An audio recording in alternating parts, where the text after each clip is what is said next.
मुझे एक पल के लिए लगा था कि आर्यन सचमुच अब इस दुनिया में नहीं रहा। मेरी आंखों के सामने सब कुछ जैसे थम गया था। कुछ ही घंटों पहले जिस इंसान के साथ मैं हंस रही थी, पुराने दिनों को याद कर रही थी, वही अचानक मेरी आंखों के सामने एक ऐसी हालत में था कि मेरे हाथ पांव कांपने लगे थे। मैं समझ नहीं पा रही थी कि मैं उसे बचाने की कोशिश करूं, किसी को फोन करूं या बस वहीं बैठकर भगवान से उसके लिए प्रार्थना करती रहूं। लेकिन उस डरावनी रात तक पहुंचने से पहले की कहानी कहीं ज्यादा पुरानी थी। मेरा नाम नमिता है। मेरी उम्र 26 साल है। मैं शादीशुदा हूँ और ग्रेटर नोएडा में अपने परिवार के साथ रहती हूँ। हमारा 2 बीएचके का फ्लैट बहुत बड़ा तो नहीं था, लेकिन घर में सुख सुविधाओं की कोई कमी नहीं थी। मेरे पति एक मल्टीनेशनल कंपनी में काम करते थे। उनकी नौकरी ऐसी थी कि अक्सर उन्हें ऑडिटिंग के सिलसिले में अलग-अलग शहरों में जाना पड़ता था। कभी 3 दिन, कभी 5 दिन और कई बार तो पूरा हफ्ता भी उन्हें घर से बाहर रहना पड़ता था। मेरी एक छोटी सी बेटी थी जो अभी सिर्फ 2 साल की थी। उसके अलावा घर में मेरे सास ससुर रहते थे। भगवान की कृपा से हमारी गृहस्थी अच्छी चल रही थी। किसी चीज की कमी नहीं थी। फिर भी मेरे जीवन में एक खालीपन था। वह खालीपन पैसों का नहीं था, न ही किसी सुविधा का। वह था अकेलेपन का। पति के बाहर रहने पर दिन तो किसी तरह मेरी बेटी और घर के कामों में निकल जाता था, लेकिन रात होते ही घर का सन्नाटा बहुत कुछ कहने लगता था। कभी बालकनी में खड़ी होकर नीचे सड़क की लाइटें देखती रहती, तो कभी फोन हाथ में लेकर बिना किसी वजह के पुराने लोगों की तस्वीरें देखने लगती। ऐसी ही एक सुबह मैं रसोई में नाश्ता तैयार कर रही थी कि मायके से माँ का फोन आ गया। मैंने हाथ पोंछकर फोन उठाया। हाँ माँ, बोलो। माँ ने कहा, नमिता, एक काम था तुमसे। हाँ, बताओ ना। आर्यन का एग्जाम है गाजियाबाद में। सोचा था अगर तुम्हें कोई परेशानी ना हो तो वह कुछ दिन तुम्हारे पास रुक जाए। आर्यन का नाम सुनते ही मेरे चेहरे पर अनायास मुस्कान आ गई। इसमें परेशानी कैसी माँ, उसे भेज दो, मैं तो खुश हो जाऊंगी। माँ हंसते हुए बोली, मुझे पता था तू मना नहीं करेगी। आखिर बचपन का दोस्त है तेरा। आर्यन। उसका नाम सुनते ही मेरे सामने स्कूल के दिनों की कितनी ही तस्वीरें घूम गईं। हम दोनों रायबरेली में एक ही स्कूल में पढ़ते थे। हमारे पिता भी एक दूसरे को अच्छी तरह जानते थे और दोनों के बीच नौकरी के कारण पुराना परिचय था। हमारे घरों का आना जाना था। बचपन में हम दोनों अक्सर साथ खेलते थे। स्कूल की छुट्टियों में कभी वह हमारे घर आ जाता, कभी मैं उनके घर चली जाती।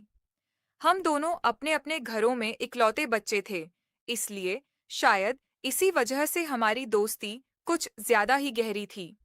स्कूल में हम एक दूसरे के सबसे अच्छे दोस्त माने जाते थे। फिर 12वीं के बाद जिंदगी ने रास्ते बदल दिए। मैंने बीए में एडमिशन लिया और कुछ समय बाद मेरी शादी हो गई।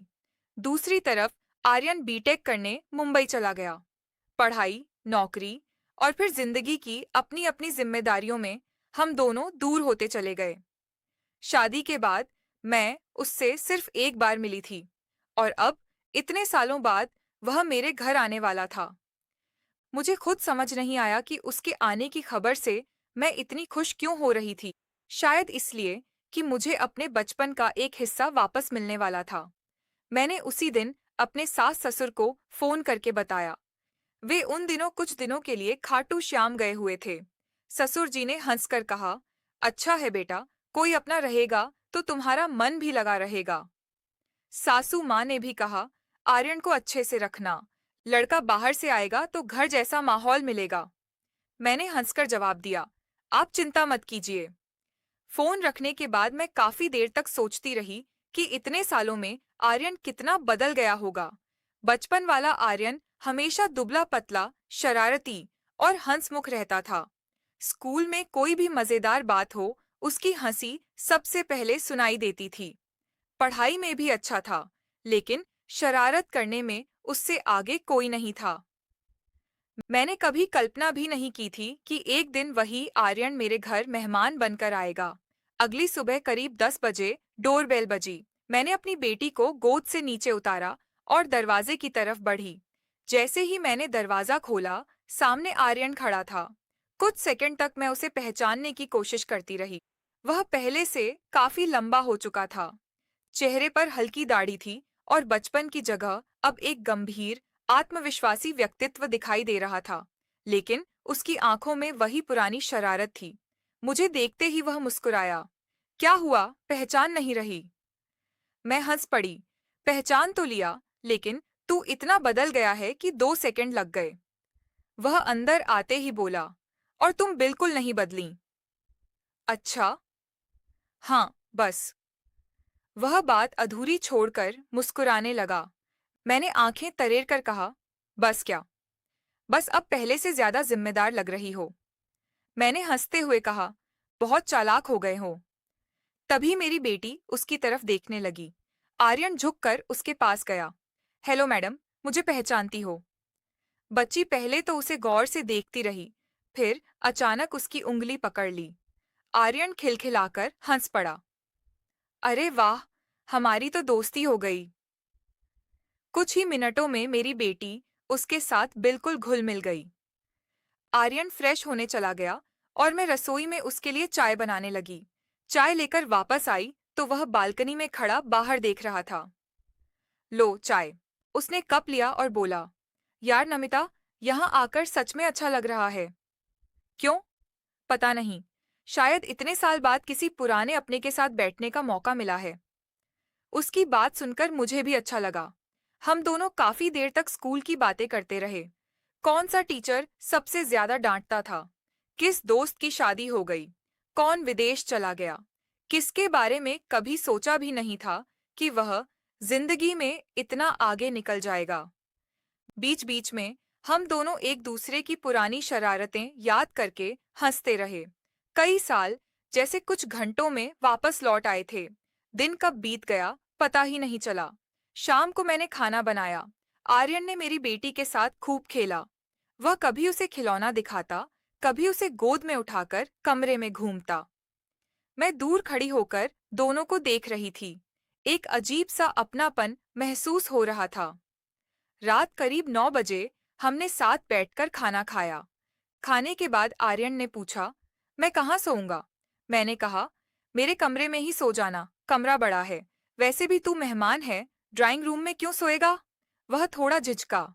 ठीक है, जैसा तुम कहो। उस रात मेरी बेटी भी मेरे कमरे में ही सो रही थी। डबल बेड पर मेरी बेटी बीच में थी और हम दोनों अलग अलग तरफ लेट गए। कुछ देर तक हम धीमी आवाज में स्कूल की पुरानी बातें करते रहे। फिर मेरी बेटी सो गई। आर्यन ने भी कहा, बहुत थक गया हूँ, अब शायद नींद आ जाएगी। मैंने लाइट बंद कर दी और सिर्फ नाइट लैंप जलता रहने दिया। कमरे में हल्की पीली रोशनी थी। बाहर सड़क पर कभी कभार किसी गाड़ी के गुजरने की आवाज आती। मैंने आंखें बंद कर लीं, लेकिन नींद नहीं आ रही थी। मेरे बगल में आर्यन चुपचाप लेटा था। मैं उसे देख रही थी और सोच रही थी कि समय इंसान को कितना बदल देता है। जिस लड़के के साथ मैं स्कूल में घंटों खेलती थी, वह अब मेरे सामने एक पूरी तरह बड़ा हो चुका इंसान था। उसके चेहरे पर बचपन की मासूमियत अब भी कहीं छिपी हुई थी, लेकिन उसके व्यक्तित्व में एक अलग ठहराव आ चुका था। मैंने करवट बदली। तभी मेरी नजर उससे मिली। वह भी जाग रहा था। सोए नहीं? मैंने धीरे से पूछा। नहीं। क्या सोच रहे हो? वह कुछ पल चुप रहा। यही कि जिंदगी कितनी अजीब है। क्यों? हमने सोचा था ना कि बड़े होकर सब अपनी अपनी जिंदगी में व्यस्त हो जाएंगे, लेकिन आज इतने साल बाद फिर से ऐसे बैठे हैं जैसे कुछ बदला ही नहीं। मैं मुस्कुरा दी। कुछ चीजें शायद कभी नहीं बदलती। सही कह रही हो। कमरे में फिर खामोशी छा गई। उस रात हमारे बीच कोई जल्दबाजी नहीं थी। बस पुरानी दोस्ती, पुराने किस्से और उन वर्षों की दूरी थी जो धीरे धीरे बातचीत में कम होती जा रही थी। मैंने महसूस किया कि आर्यन भी कुछ कहना चाहता था, लेकिन वह रुक रहा था। मैंने पूछा, क्या हुआ? कुछ नहीं। झूठ मत बोलो, बचपन से पहचानती हूँ तुम्हें। वह हल्का सा मुस्कुराया। तुम आज भी बहुत जल्दी समझ जाती हो। तो बोलो। वह कुछ देर छत की तरफ देखता रहा। नमिता, तुम्हें कभी लगता है कि कुछ रिश्ते जिंदगी में नाम के बिना भी बहुत खास होते हैं? मैंने उसकी तरफ देखा। उस सवाल का जवाब मेरे पास तुरंत नहीं था। शायद। मुझे हमेशा लगता था कि तुम मेरी जिंदगी में ऐसी ही दोस्त हो। उसकी आवाज में पुरानी दोस्ती थी, लेकिन उसके पीछे कुछ अनकहा भी था। मैंने बात को हल्का करने के लिए मुस्कुराते हुए कहा, बहुत फिलोसोफर बन गए हो मुंबई जाकर। वह भी हंस पड़ा। तुम्हें हंसाना तो आज भी आता है मुझे। हम दोनों फिर बातें करने लगे। धीरे धीरे रात काफी हो गई। आखिरकार मैंने कहा, अब सच में सो जाओ, सुबह एग्जाम के लिए जल्दी निकलना होगा। ठीक है। उसने आंखें बंद कर लीं। मैं भी दूसरी तरफ मुड़ गई, लेकिन उस रात मेरी नींद पूरी तरह नहीं आई। अगले 4 दिन आर्यन मेरे घर रहा। पहला दिन बिल्कुल सामान्य था, दूसरे दिन भी, तीसरे दिन तक हमारी पुरानी दोस्ती जैसे वापस आ चुकी थी। हम साथ चाय पीते, मेरी बेटी के साथ खेलते, पुराने दोस्तों की बातें करते और कभी-कभी घंटों बैठे रहते। आर्यन मेरी बेटी से भी बहुत जुड़ गया था। वह उसके लिए बाजार से छोटी सी गुड़िया लेकर आया। बेटी ने जैसे ही उसे देखा, वह खुशी से उछल पड़ी। आर्यन ने कहा, लगता है मैडम को मैं पसंद आ गया हूँ। मैंने हंसते हुए कहा, तुमसे ज्यादा तो तुम्हारी गुड़िया पसंद आई है। ऐसा मत बोलो, मेरा दिल टूट जाएगा। हम दोनों हंसने लगे, लेकिन चौथे दिन की सुबह माहौल बदल गया। आर्यन का एग्जाम खत्म हो चुका था और उसे अगले दिन वापस जाना था। नाश्ते के बाद उसने कहा, कल सुबह निकल जाऊंगा। मेरे मुंह से अनायास निकला, इतनी जल्दी? वह मेरी तरफ देखने लगा। तुम्हें बुरा लगेगा? मैंने तुरंत मुस्कुराकर कहा, नहीं ऐसा कुछ नहीं, बस 4 दिन में आदत हो गई। वह चुप रहा, फिर बोला, मुझे भी। उस एक वाक्य के बाद हम दोनों कुछ देर शांत रहे। उस शाम मैंने सोचा कि जाने से पहले उसके लिए उसकी पसंद का खाना बनाऊंगी। रात को हमने साथ खाना खाया। बातों बातों में बचपन की एक पुरानी घटना याद आ गई। हम दोनों स्कूल से लौटते समय बारिश में भीग गए थे और घर पहुंचने पर दोनों को खूब डांट पड़ी थी। आर्यन हंसते हंसते बोला, तुम्हें याद है तुमने उस दिन सारी गलती मेरे सिर डाल दी थी? क्योंकि गलती तुम्हारी ही थी। अच्छा? हाँ। आज भी मानोगी? हाँ। हम दोनों हंस पड़े। रात को कमरे में लौटे तो मेरी बेटी पहले ही सो चुकी थी। मैंने उसे ठीक से चादर ओढ़ाई। आर्यन भी अपने सामान को व्यवस्थित करने लगा। अचानक उसने अपना बैग उठाते हुए कहा, नमिता, एक बात कहूं? हाँ। इन 4 दिनों के लिए धन्यवाद। मैंने मुस्कुराकर कहा, दोस्तों के बीच धन्यवाद कैसा? फिर भी उसकी आंखों में इस बार मजाक नहीं था। मैंने पूछा, तुम कुछ परेशान हो? वह तुरंत बोला, नहीं, लेकिन मैं समझ गई कि बात कुछ और थी। मैंने कहा, अगर कोई बात है तो बता सकते हो। वह चुप रहा, फिर बोला, बस इतना समझ आया कि जिंदगी कितनी भी आगे निकल जाए, कुछ लोग ऐसे होते हैं जिनके पास लौटकर इंसान खुद को पहले जैसा महसूस करता है। मैंने धीरे से कहा, और कुछ लोग ऐसे होते हैं जिन्हें देखकर लगता है कि वक्त ने बहुत कुछ बदला, लेकिन रिश्ता नहीं। उसने मेरी तरफ देखा। हम दोनों की आंखों में पुराने दिनों की पूरी कहानी जैसे एक साथ उतर आई। वह मेरे लिए हमेशा खास रहा था, लेकिन अब हम दोनों अपनी अपनी जिंदगी जी रहे थे। मैं एक पत्नी थी, एक माँ थी। वह अपनी पढ़ाई और करियर की दुनिया में आगे बढ़ चुका था। इसलिए उस रात हमने सिर्फ अपनी दोस्ती को समझा। उसे कोई ऐसा नाम देने की कोशिश नहीं की जो हमारी जिंदगी को उलझा दे। हमने देर तक बातें की, फिर सो गए। अगली सुबह आर्यन को जाना था, लेकिन सुबह होने से कुछ घंटे पहले एक ऐसी घटना हुई जिसने सब कुछ बदल दिया। करीब 3 बजे अचानक बाहर तेज आवाज हुई।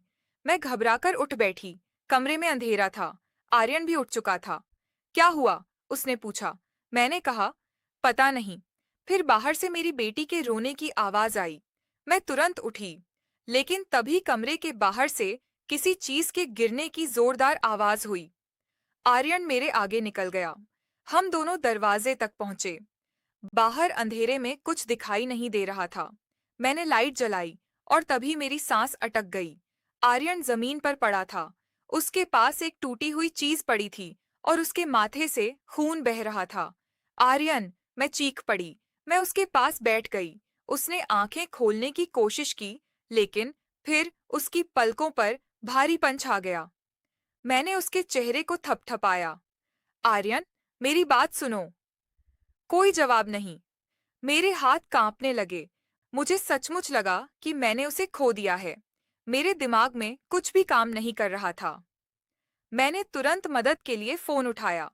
कुछ ही देर में पड़ोस से लोग आ गए और उसे अस्पताल ले जाया गया।